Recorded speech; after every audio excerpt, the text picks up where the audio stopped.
Alright y'all, it's Sunday morning. Now the Murdoch trial's over and I can catch up on all the things that I've put off in the 6 weeks that that trial was on.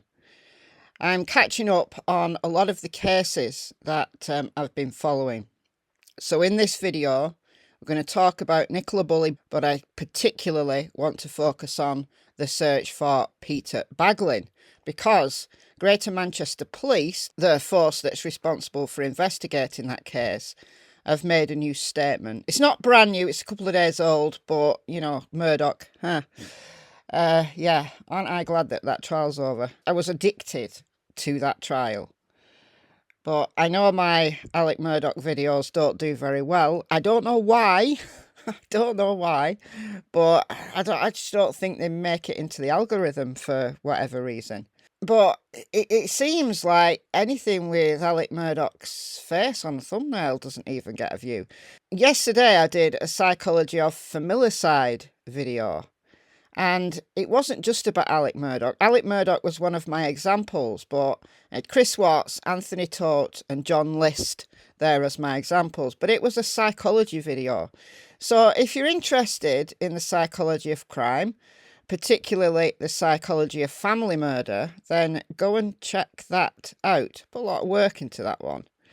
But in this video, I want to talk, as I said, about Nicola Bulley, but particularly I want to talk about Peter Baglin. Also coming up soon, I'm going to be talking about another missing man, a case that crosses the pond, and that is the bizarre disappearance of Bryn Hargreaves. So stay tuned for that. That's going to be coming up in the next few days. All right, so let's start with Nicola Bulley. This is in the Daily Express. Oh, we've got some breaking news. Prince Harry issues stunning accusation that Charles traumatised him by refusing hugs. Debatable whether that's breaking news. Anyway, can I get rid of this? Close. Yes, I can. Thank you. Internet vultures and armchair detectives need reality check after Nicola Bulley case. This was from Wednesday. Like I said, I'm catching up. The abhorrent behaviour of ghouls. This is a new word that's been used for people who go and do their own investigations. Ghouls. Claiming to act in the interest of Nicola Bulley's distraught family could have dire consequences if the culprits don't engage in some serious self-reflection. So I don't know what dire consequences means. Maybe legal action. But this is Charles Harrison is writing this. It's a comment. So there is a video on YouTube titled "The Moment Paul Ansell Knew He Messed Up." It's an edited clip of Paul speaking just days after his partner of 12 years, Nicola Bulley, disappeared. The short clip slows down at the moment when Paul, who is visibly distressed, pauses mid-sentence. I think that must be the short interview he gave to Sky News. That was a few days after she disappeared. And that has been ripped to shreds, hasn't it? Ripped to shreds. The guy was just in an absolute daze. He was distraught. He was stunned. He was disbelieving that this was happening to him. That's what I saw from that clip. A text overlay on the screen suggests the 45-year-old was going to say there is no evidence, but stops himself. The video is trying to suggest that this tiny moment in an interview with a man going through incredible emotional turmoil, the likes of which very few of us have ever or will go through, is proof that he was in some way involved in his partner's disappearance. Yeah, it's tragic. It's tragic how some people behave. It's cheap, it's crude, and it's cruel. But it also has nearly 30,000 views. It's what I talk about. Salacious, vile drama. It's what YouTube loves. It's what social media craves. It's really sad. This is the treatment that has been facing Nicola Bulley's family ever since the mortgage advisor vanished at the end of January. Even as their lives fell apart, internet vultures were descending to pick up the pieces. It reflects a total breakdown in the relationship between social media and reality. This is harsh. It gets worse as well. The internet used to be a reflection of real life. Sure, a slightly warped, cropped and filtered one, but a reflection nonetheless. Now, for hundreds online, videos are real life. I would say it's more than hundreds. I would say it's thousands. If a video about Paul Ansell, a complete lie, gets 30,000 views, then you're not looking at hundreds of people, are you? You know, the thing is, on social media, people vote with their click. They upgrade videos in the algorithm on YouTube, TikTok, etc. by clicking and watching. So the content, yes, that content shouldn't be made, but that content continues to be made because people love it. People watch it. YouTube doesn't discern, right? The YouTube algorithm isn't a person. Doesn't look at those videos unless the creator, maybe, for example, gets demonetized and asks for a manual review. Human beings who work for YouTube don't ever watch these videos. It's the algorithm. It's the computer-generated AI type, futuristic thing tuning into how many views, how long a video's watched for, those types of things. So while people still watch, then I'm afraid that content will still be made. Police resources, the family's privacy, the reputation of Nicola's partner, all can be sacrificed on the altar of content. There are dozens of channels devoted to treating Nicola Bulley's story like a content buffet. There have even been people releasing books about it, claiming to provide the real truth. Oh, dear Lord.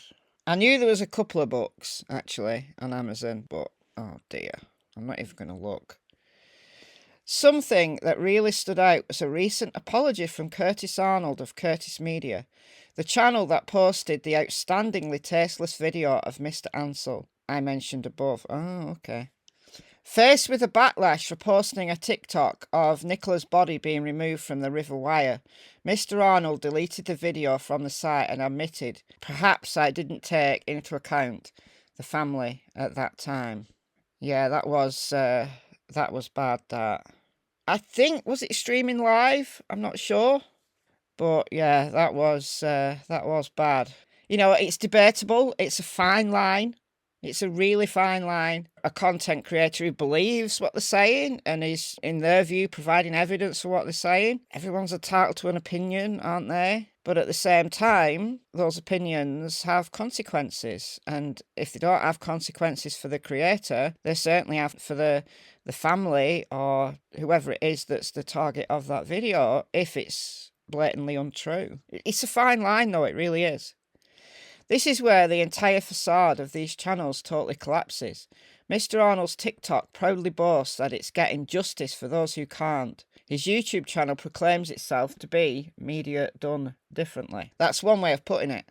But our modern-day Sherlock Holmes quest for justice apparently did not extend to deleting the video, for which he has apologised from YouTube, where fellow media done differently fans can still watch the lifeless body of a mother of two being dragged from the river. Yeah, in a body bag with ropes. Internet sleuths are demonstrably not providing justice for Nicola and her family. They are treating them like pieces of meat. Often they are making things worse. In his apology, Mr. Arnold said people have come to his house, shared his address on social media and damaged his car. That isn't right. That isn't right. That isn't right. People go in real life like that? No, that isn't right. But I wonder if even for a moment it reminded him of what happened in St. Michael's-on-Wyre, where Nicola's neighbours were relentlessly harassed. But the hypocrisy doesn't seem to matter. Armchair detectives can spend a 30-minute video inarticulately meandering from one half-baked piece of conjecture to another, and they'll still get people commenting that it's the greatest piece of investigative journalism since Watergate. Mr. Arnold's still posting new videos, one of which is closing in on 20,000 views on YouTube. The best and worst thing about the internet is the way it has democratized media. Anyone can pick up a camera, call themselves a journalist, and report on a tragedy. In many ways, that's wonderful. The problem is, though, this includes people who view such events as nothing more than an opportunity for clicks. And with the content stream so vast, how can anyone really distinguish what they should trust? Yeah, that's a problem. Mainstream media has an important role to play in this, that arguably it has been shirking.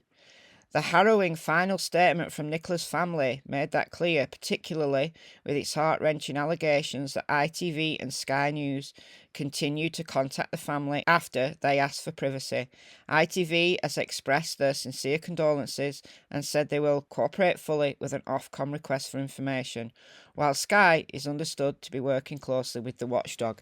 Yeah, but the mainstream media, in my opinion, when Nicola was missing, was just as bad as social media. I think all media, whether it's social media or mainstream media, has a role to play in the debacle that surrounded Nicola Bulley's disappearance. Mainstream media gave theories a voice. Way more people view mainstream media still than they do any YouTube videos. I've not gone back and checked what the Daily Express's content was like while Nicola was missing. But what I don't want to see is mainstream media outlets now being hypocritical, taking a holier-than-thou approach when actually they may be, they are, just as bad.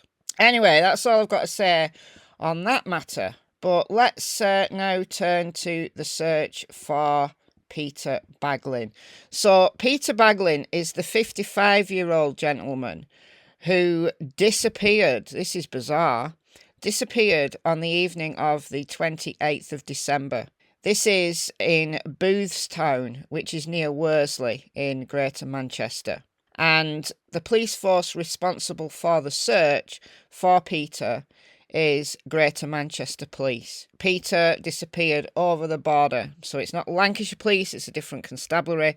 This is Greater Manchester Police, although this isn't far from where I live at all. So this is another relatively local case for me. So taking particular interest in this case for that reason, but it's just bizarre. If you thought Nicola Bulley's disappearance was bizarre, that was obvious to me, but Peter's is a little bit more confusing. However, if you want my opinion, I think he's in that canal. I think he's in the Bridgewater Canal. But Greater Manchester Police have issued a statement about the continued search for missing man Peter Baglin. Now, I've done a couple of videos including information about Peter's disappearance and the search for him, so please do go and check those out. But Peter was last seen on the evening of Wednesday, 28th of December 2022. His wife Michelle reported him missing when he didn't return home from a walk that took him down the towpath of the Bridgewater Canal. His belongings, which included a hat, a phone and headphones, were found there the morning of the 29th of December. Since then, Greater Manchester Police and underwater divers have carried out extensive searches of the Bridgewater Canal between the moorings and Astley Point. Let's get the map up here. So this is Vickers Hall Lane. It was on the embankment somewhere around here that his belongings were found.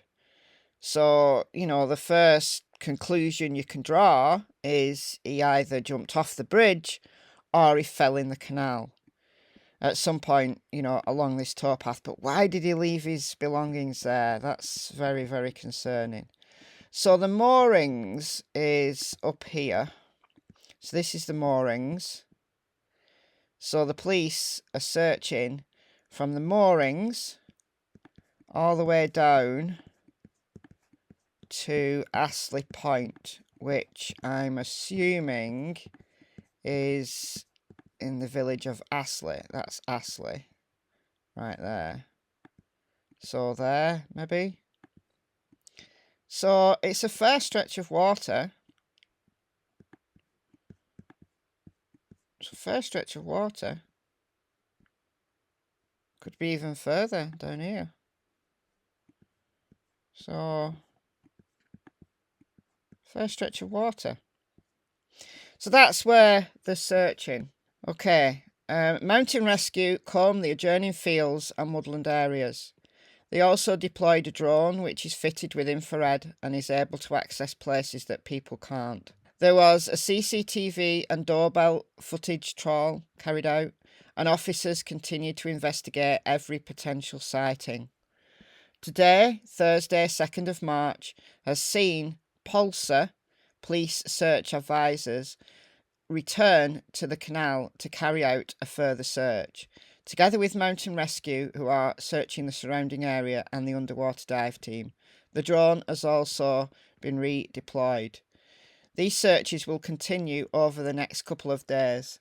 Senior Investigating Officer Michael Sharples from Salford CID said, "There is no evidence to suggest the whereabouts of Peter at this time.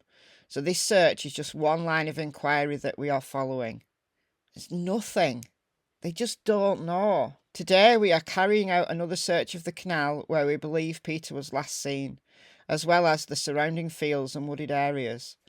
At the time Peter went missing, there was extremely low temperatures and not much boat traffic on the water. This part of the canal is very unique. I don't know what they mean by that.